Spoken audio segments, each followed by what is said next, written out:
अब तक आपने देखा, कंस ने किया छल, बनाया सुदामा की परछाई को पर्वतासुर। परछाई? तू पर्वतासुर बन जा। उधर कान्हा पड़े असमंजस में। कैसे बचा पाएंगे अपने मित्रों को बिना हानि पहुंचाए अपने परम मित्र सुदामा को? आज देखिए, कंस के बनाए चक्रव्यूह में फंसता जा रहा कान्हा का परम मित्र। और वहीं ऋषि रमणीक आए गोकुल करने पर्वतासुर का अंत। कैसे करेंगे कान्हा सुदामा की रक्षा और कैसे बचाएंगे गोकुल को पर्वतासुर के आतंक से? क्या होगा अब, आइए देखें आगे।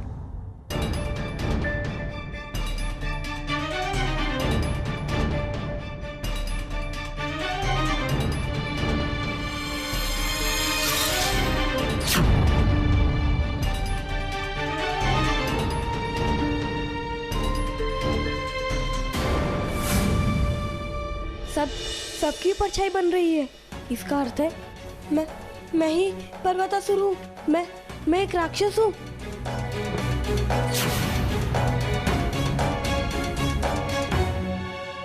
नहीं, मैं अपने गोकुल का नाश नहीं कर सकता।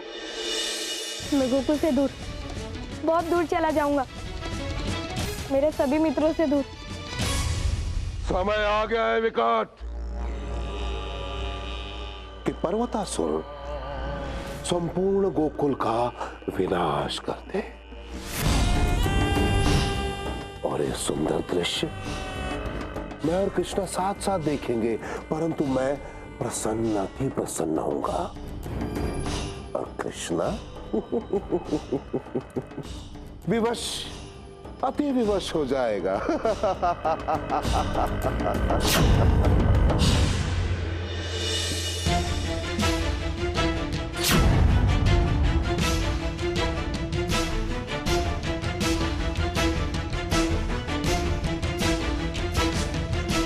सुदामा, मैं भी आया।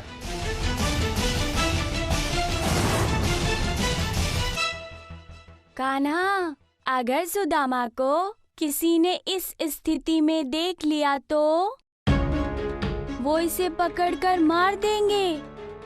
हमें जल्दी ही कुछ करना होगा। हाँ दाऊ, वो यदि सुदामा पर्वतासुर में बदलकर गोकुल का विनाश करने लगे तब ये अनर्थ हो जाएगा। हमें शीघ्रता से सुदामा को मिलना होगा। अरे सुदामा,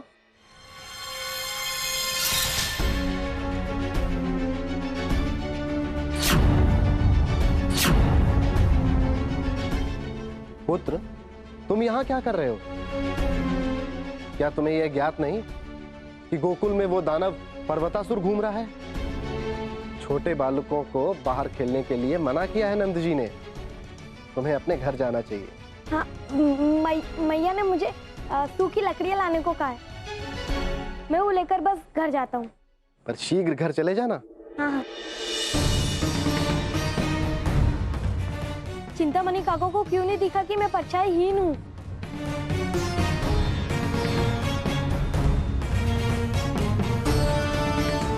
अच्छा, तो इसलिए चिंतामणि काका को मेरी परछाई नहीं दिखी। तो ठीक है, मैं इसी प्रकार सूर्य के प्रकाश से बचता हुआ गोकुल से बाहर चला जाता हूँ। किसी को कुछ पता नहीं चलेगा। काकी काकी। अरे वाह लल्ला, आज तो तू बड़े सही समय पर आया है। देख, मैंने माखन तैयार किया है। चलो तुम दोनों इधर आओ, मैं तुम दोनों को माखन खिलाती हूँ। काकी, अभी माखन खाने का मन नहीं है। सुदामा कहाँ गया काकी? पता नहीं कान्हा, आज तो सुदामा को घर से निकले बड़ा समय हो गया।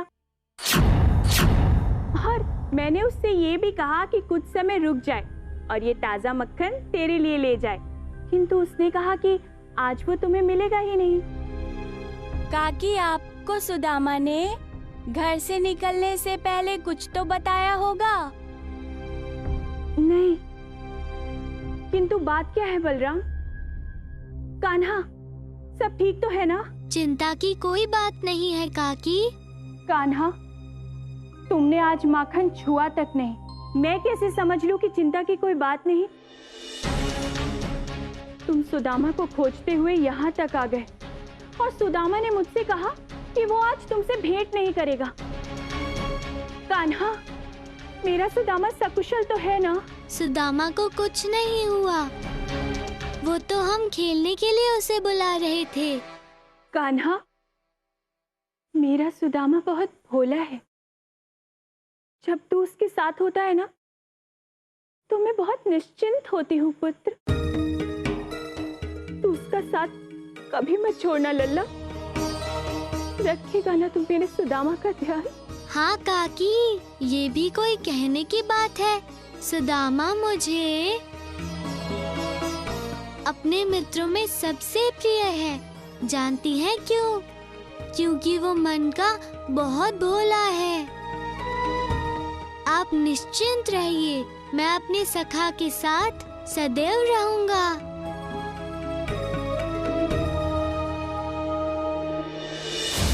मित्रों, हमें शीघ्र अतिशीघ्र सुदामा को खोजना है। सुबल और सुबीर, तुम उस ओर सुदामा को खोजो। शरायु, तुम पुल की तरफ ढूंढो।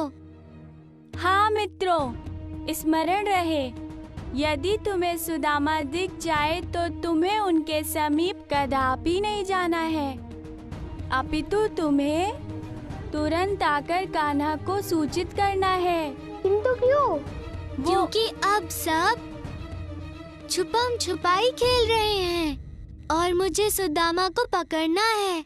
और मैं चाहता हूँ कि तुम मेरी सहायता करो, क्योंकि मुझे सुदामा मिल नहीं रहा है मित्रों।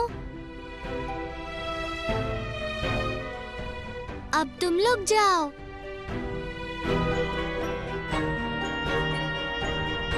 कहाँ हो मित्र सुदामा?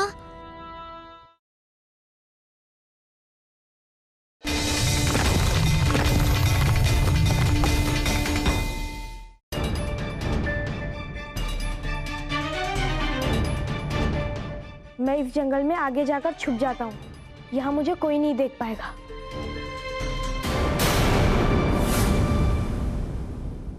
सुदामा की परछाई नहीं दिख रही। इसका अर्थ है दुष्ट पर्वतासुर सुदामा के शरीर में है। यदि ऋषि रामानिक ने सूर्यास्त का प्रयोग पर्वतासुर को मारने के लिए किया तो बेचारे सुदामा की भी अकाल मृत्यु हो जाएगी। नहीं नहीं, मुझे यथाशीघ्र नंद जी को इसकी सूचना देनी होगी। रोहिणी बहन, ऋषि रामानिक के स्वागत में किसी प्रकार की कोई कमी नहीं रहनी चाहिए। उनके कक्ष को व्यवस्थित कर दिया तुमने? जी भ्राताश्री, हमने उनके कक्ष को अच्छे से व्यवस्थित कर दिया है। दाऊ, सुदामा का अब तक कुछ पता नहीं चला। अवश्य ही वो लोगों से भयभीत होकर कहीं छिप गया है।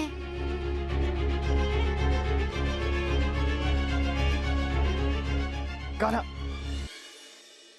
संभाल के पुत्र।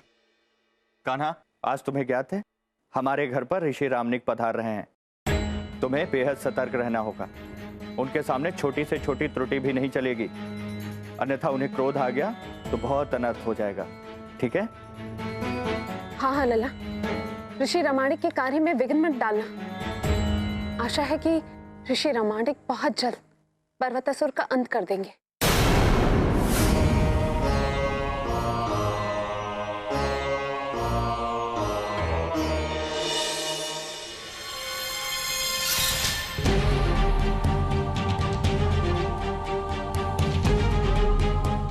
हम तुम्हें श्राप देते हैं कि तुम इसी क्षण मूक हो जाओगे। तू एक शब्द भी नहीं बोल पाएगा मूर्ख। मैं बोल नहीं सकता। बिना वाणी के मैं सुदामा को कैसे बचाऊं?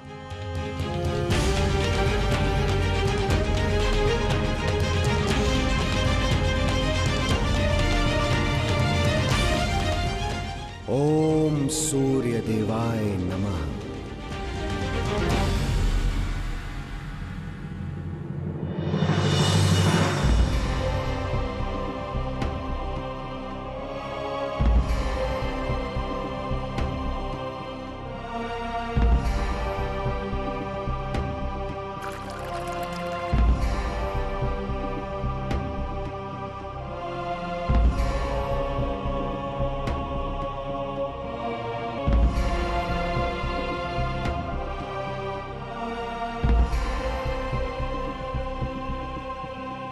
नंद, अब हम अकेले में ध्यान करना चाहते हैं, परंतु ज्ञात रहे हमारी ध्यान क्रिया में कहीं कोई विघ्न ना पड़ जाए, अन्यथा तुम हमारे क्रोध से भली भांति अवगत हो। ऋषिवर, इतना क्रोध उचित नहीं है।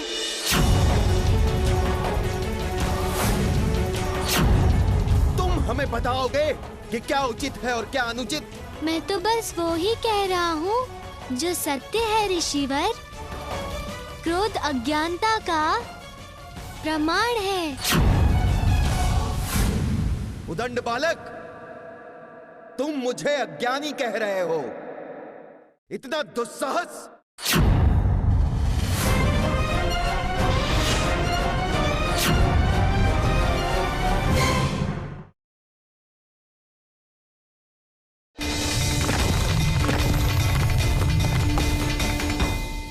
उदंड बालक, तुम मुझे अज्ञानी कह रहे हो? इतना दुस्साहस! तुम्हारी आयु को देखकर मैं तुम्हें क्षमा करता हूं, नहीं तो मैंने तुम्हें कभी का शापित कर दिया होता। मुनिवर, ये मेरा पुत्र कान्हा है, इसे अबोध बालक समझकर क्षमा कर दीजिए।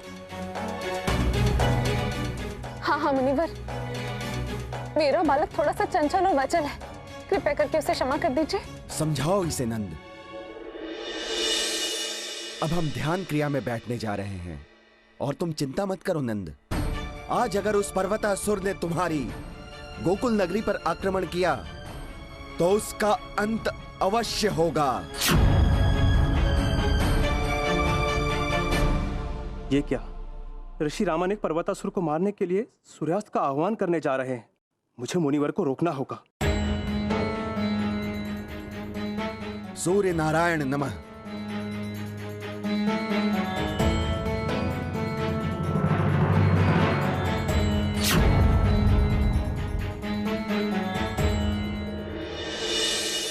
उपनंद, ये क्या त्रुटि कर रहे हो तुम?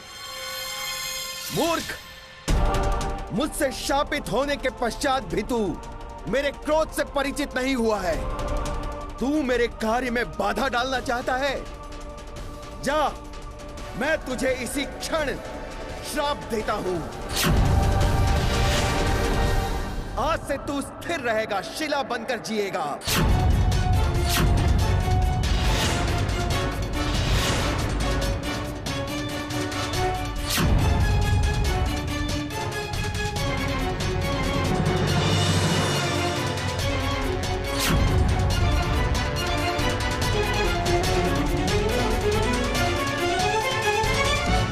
परछाई, बाहर आओ।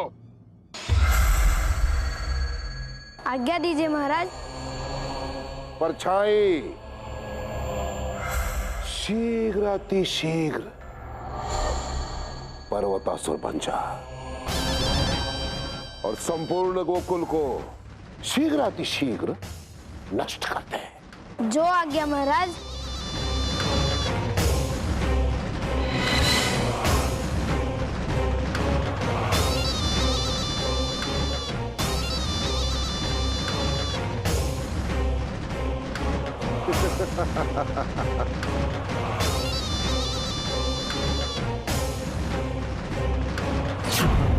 ओम सूर्य देवाय नमः। ओम सूर्य देवाय नमः। इस प्रकार अकारण ही इतना क्रोध करने वाले ऋषि रामनिक को तुमने बिना शिक्षा दिए छोड़ क्यों दिया कान्हा? देखा नहीं उपनंद काका की क्या दशा की है उन्होंने श्राप देकर? मैं नहीं दाऊ, इन्हें तो समय ही शिक्षा देगा। जब मनुष्य क्रोध और मोह में फंस जाता है तो वो ये भूल जाता है कि समय आने पर उनके कर्मों का परिणाम क्या होगा। चाहे वो सुदामा हो या ऋषि रामनिक, समय इन्हें सत्य का भान अवश्य करवाएगा।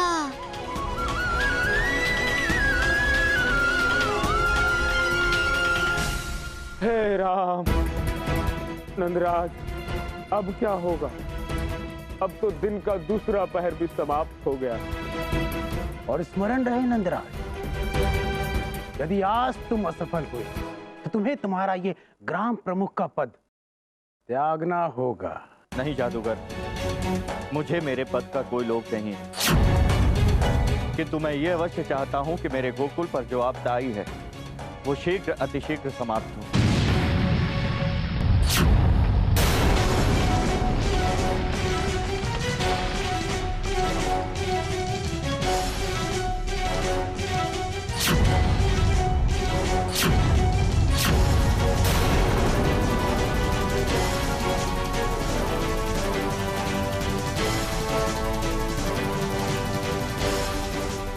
पर्वतासुर आ गया।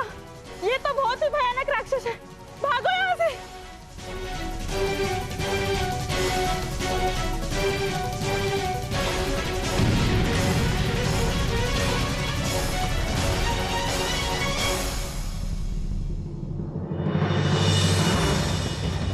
सुदामा, मेरा लाल, कहाँ है मेरा सुदामा?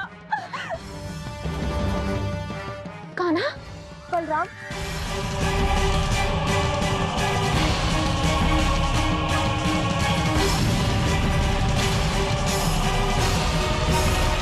अब गोकुल में ऐसा हाहाकार मचाऊंगा कि वर्षों तक यहाँ कोई मनुष्य क्या,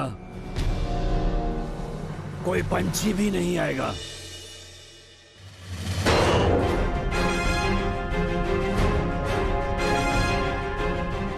पर्वतासुर, रुक जाओ। ये विनाश बंद करो। अभी तो मैंने कुछ किया ही नहीं, विनाश तो अब होगा।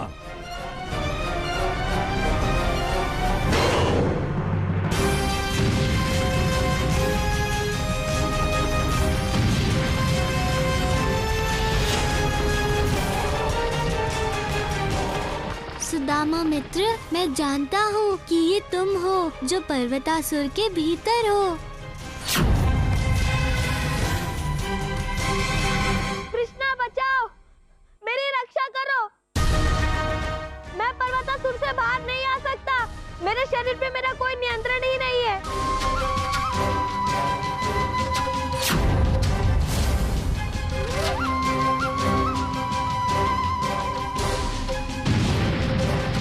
सुदामा, यदि तुम गोकुल को और स्वयं को बचाना चाहते हो तो सत्य कहो मित्र। क्या तुमने किसी लोभवश मुझसे असत्य कहा था?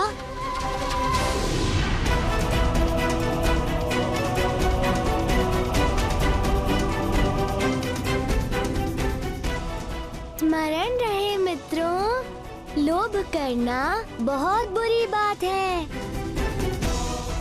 ये स्वर्ण शंख मैं नहीं लौटाऊंगा। यदि कृष्णा तुम इसे मेरा लोभ कहते हो तो मैं लोभी ही सही।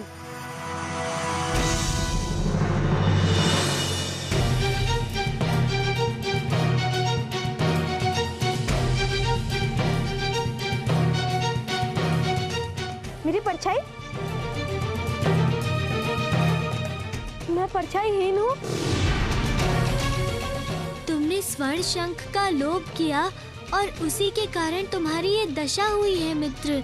सुदामा, तुम्हें उस शंख को स्वयं नष्ट करना होगा। हाँ कृष्णा, तुम जैसा कहोगे मैं वैसा ही करूँगा। बस मुझे इस पर्वतासुर से बचा लो कृष्णा। तो ठीक है, मैं तुम्हारे साथ हूँ।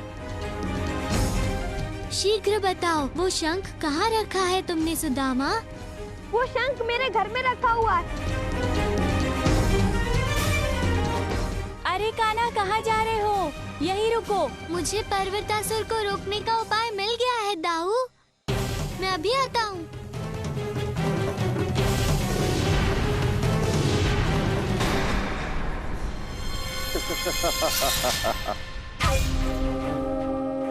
शांति, शांति मिली मुझे विकट। आज जीवन में पहली बार कृष्णा को ऐसे तितर बितर भागते हुए देख रहा हूं। शांति मिली मेरे मन को। कितने वर्षों से इस दृश्य की प्रतीक्षा कर रहा था मैं। आज वो दिन आ गया। पता है तुम्हें, ये पर्वतासुर के भय से भाग रहा है। तेरे को जितना भागना है भाग ले, परंतु इसे कोई लाभ नहीं होने वाला है, क्योंकि अब पर्वतासुर के निशाने पे तेरे साथ साथ संपूर्ण गोकुल है, और पर्वतासुर का निशाना अचूक है।